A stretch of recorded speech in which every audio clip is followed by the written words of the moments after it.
The Phantom Troupe in Hunter x Hunter may seem like just a violent criminal group. However, this group has an artistic and philosophical side that is deeper than it first appears. The spider can be understood as a living artwork, created and sustained by CHROLLO Lucilfer. This is not art in the traditional sense, but a dynamic, dark, collective, and dangerous work where people, choices, violence, and death act as expressive materials. In this context, CHROLLO is not only its leader, but also a curator, a stage director, and at the same time, a replaceable piece within his own creation. In this video, we explore this idea from 4 connected perspectives: contemporary art and aesthetics, theatricality, psychology, and philosophy. The goal is not to glorify the spider's violence, but to understand how Togashi builds, through CHROLLO, a narrative form that connects with modern artistic practices and with deep questions about identity, meaning, and collectivity. In contemporary art, an installation is not a single object, but a system. It includes space, time, viewers, and often bodies. Some installations are meant to change, decay, or even disappear. The spider works in a similar way. It is not a fixed or stable gang. Its members can die, be replaced, or switch roles without the work itself disappearing. CHROLLO explains this logic clearly. The spider matters more than any of its legs, including the head. This idea breaks with traditional leadership structures and feels closer to an artistic vision than a political one. The work must survive its parts. The individual is sacrificed for the sake of the whole form. From this point of view, the spider does not exist only to gain money or power. It is an aesthetic way of existing, born from Meteor City, a place where people are treated like trash. There, life has no symbolic value for the outside world. The spider responds to this rejection by turning itself into a form that gives meaning to what was discarded, even if that meaning comes through destruction. In an art installation, the curator is not always visible. Their role is not to dominate, but to organize relationships. CHROLLO does exactly this. He does not lead through emotional charisma or fear, but through quiet consistency. He observes, assigns roles, accepts challenges, and preserves the overall shape of the work. What makes CHROLLO unusual is that he does not place himself above the system he creates. He sees himself as replaceable. This rejection of personal importance is rare in both fictional and real leaders. From an aesthetic point of view, it strengthens the idea that the spider is not an extension of its creator's ego, but an independent structure. Even though CHROLLO designs it, the spider develops its own life and can shape CHROLLO in return. This attitude is close to nihilism, but not in a hopeless way. It is an active form. CHROLLO does not search for higher meaning, nor does he try to morally justify his actions. He accepts that the world has no built-in meaning or automatic goodness, and he chooses to build a coherent form inside that emptiness. The spider is that form. Every living installation has a theatrical element. There is movement, rhythm, and choreography. In the spider, each mission feels like a carefully staged scene. Fights, thefts, and killings are not driven by chaos or emotional excess. They are precise, restrained, and marked by a cold elegance. This is not done to impress outsiders, but to satisfy CHROLLO's personal sense of form. CHROLLO understands action as performance. The way he speaks, moves, and fights has a staged quality. Still, he does not seek applause or recognition. The spider's theatrical nature is directed inward, not towards society. It works as a collective ritual of self-affirmation. In this way, the spider resembles certain types of experimental theater where there is no clear moral message. The audience, in this case, us as readers, is forced to watch without ethical guidance. Togashi does not explain or excuse CHROLLO. He simply presents him. This lack of judgment makes the spider feel like a work that exists without asking permission. One of CHROLLO's key psychological traits is extreme emotional detachment. This is not total indifference, but a deep control of emotion. He feels the loss of his companions intensely, yet he does not allow that pain to break the structure of the spider. This detachment is not only a psychological defense born from trauma, but also an aesthetic rule. In a living installation, excessive attachment to one part can endanger the whole. CHROLLO seems to understand this instinctively. Death is not dramatized. It is absorbed into the work. Because of this, a strong tension exists. The spider is not an emotionless machine. It contains loyalty, memory, and shared grief. However, these emotions do not become the center of the work. They are transformed into continuity. Violence is not impulsive or purely sadistic, but functional and ritualized. In contemporary art, the body is no longer just a subject, it is a medium. Performance art, body art, and living installations use real bodies as part of the work. The spider operates in a similar way. Each member is a trained body, ready to be used, exposed, and, if necessary, destroyed. CHROLLO also treats his own body as a narrative tool. When he loses his nen, he does not try to regain his status out of pride. He accepts a change in his role within the work. This flexibility reinforces the idea that identity in the spider is not permanent, but temporary and functional. This challenges the classic idea of the individual as an end in itself. Here, the person is not the final goal, but a component of a larger form. This vision is disturbing because it directly opposes humanist ethics. Still, as an aesthetic proposal, it is consistent and radical. One of the most striking aspects of the spider as an artistic installation is its formal beauty. Coordination, calm behavior, internal loyalty, and the absence of emotional chaos create a sense of order. This order is not moral, but aesthetic.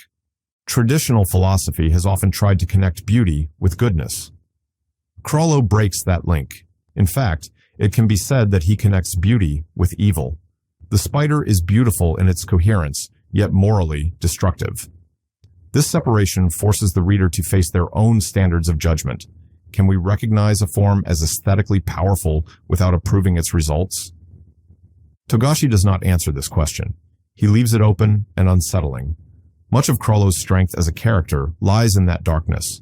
Many artworks aim for permanence. The spider, instead, accepts the eventual destruction of its members.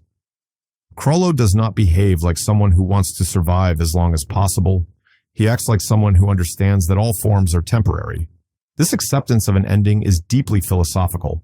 It reflects ideas that see existence as a process with no guaranteed final meaning. The spider does not exist to change the world, but to exist fully while it exists.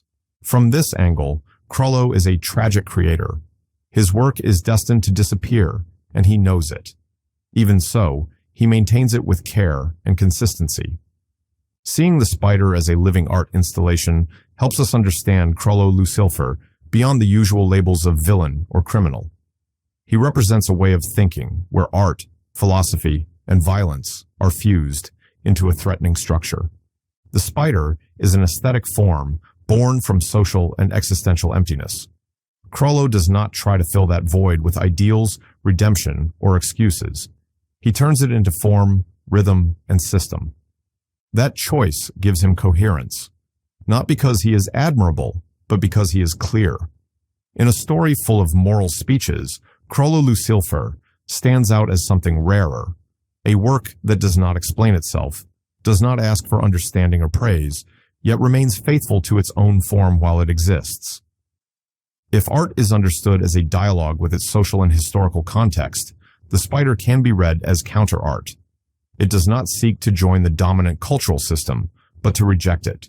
It is born in Meteor City, a place where the world throws away what it considers useless. From there, the spider reflects back a distorted and violent image of the society that ignored it. In this sense, the living installation that the spider represents is not meant to be enjoyed. Its purpose is to interrupt, disturb, and force a reaction. It does not seek agreement or comforting interpretations. Like some of the most radical forms of contemporary art, its existence alone pushes us to ask, what kind of world creates structures like this? CHROLLO does not speak this critique out loud. He lives it. His silence is part of the work. He does not use his origin as an excuse, but as background. The spider does not ask to be understood. It demands to be recognized as a consequence. Every living installation needs rituals to survive. In the spider, these rituals are not formal ceremonies, but repeated behaviors. Accepting the death of a member, continuing operations immediately, and avoiding long public mourning all support the structure. From a theatrical view, this repetition resembles ritual theater, where meaning comes not from individual emotion, but from repeated action. The spider confirms itself every time it follows its internal logic. Each death reinforces the form. This allows its members to live in a world where external chaos becomes internal order. Violence stops being an unpredictable threat and turns into a controlled, stylized constant. CHROLLO, as the architect of this logic, ensures that the ritual remains intact. Another important aspect of the spider is the suspension of traditional ethics. This is not because its members are unaware of good and evil, but because they operate outside that framework. The spider does not see itself as just or unjust. It simply acts. This suspension creates a pure aesthetic space where actions are judged not by moral correctness, but by formal coherence. Does the action preserve the structure? Does it strengthen continuity? If so, the action is accepted. This approach echoes tragic forms of thought, where ethics offers no solutions, only boundaries that can be crossed. CHROLLO does not rebel against morality. He leaves it behind. Through this gesture, the spider becomes a work that exists beyond judgment, though never beyond consequences. In many scenes, CHROLLO speaks very little. His silence is itself a narrative tool. In art, silence can be as expressive as sound. Within the spider, silence controls rhythm, prevents emotional excess, and sustains tension. This silence works as negative space. It allows the reader to project meaning, interpret, and confront what is left unsaid. CHROLLO does not explain his motivations because the work does not need explanation.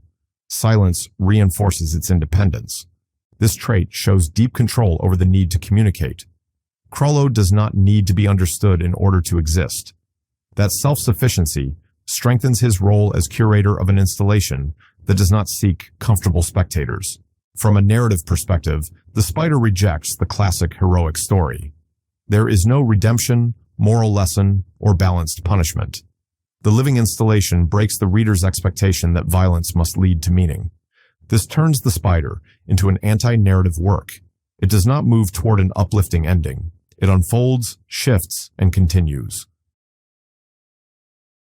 CHROLLO does not grow toward redemption. He remains in the shadows by choice. Instead of a dramatic arc, there is formal consistency. Instead of catharsis, there is observation. Togashi uses CHROLLO to disrupt the reader's comfort and force them to live with ambiguity. Even though the spider rejects traditional moral values, it is not empty of meaning. It contains an aesthetic community, a silent agreement about how to live, act, and die. This agreement is not enforced through fear, but accepted willingly. The members of the spider find belonging in a structure that does not judge their origins or demand that they justify their violence. The artistic work accepts them as they are and gives each one a role. In this context, CHROLLO is neither a savior nor a tyrant. He is a guide for meaning. The spider does not promise happiness, but it offers purpose. In a world that discarded them, that consistency is enough. One of the most radical elements of the spider as a living installation is its focus on replacement. The death of a member does not destroy the work. It reshapes it. The empty space left by a leg becomes part of the design. In contemporary art, many installations treat loss as part of the process. The spider takes this idea to its extreme.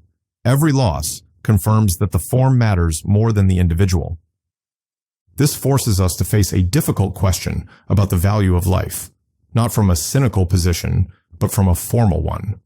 What happens when meaning does not belong to the individual, but to the structure that contains them? And what becomes of those individuals? The spider acts as a test for us. How far can we admire a form without approving what it does? What troubles us more, the violence itself or the coherence that supports it? The spider is a work that does not seek empathy, but involvement. It does not teach, moralize, or comfort. It simply exists. CHROLLO Lucilfer, as creator, painter, composer, writer, sculptor, and also a part of this living installation, shows that being rejected by the world is not always answered with hope for a better future. Sometimes it is used, reshaped, and organized into an artistic form. From that cold and precise order, a structure appears that, while dark, cannot be ignored. Thinking of the spider as a living art installation does not mean defending it or praising it without limits.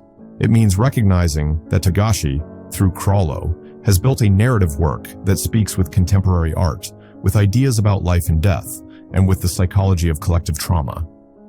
The spider is not a mistake in the system. It is a response to it. It is a form of meaning born where meaning was denied. That may be its greatest strength. It shows us that even in emptiness, even in violence, human beings can create coherent forms. Not morally beautiful, but deeply revealing of who we are when we no longer believe in anything else. What do you think about this character? Leave your thoughts in the comments, and thank you for watching this video.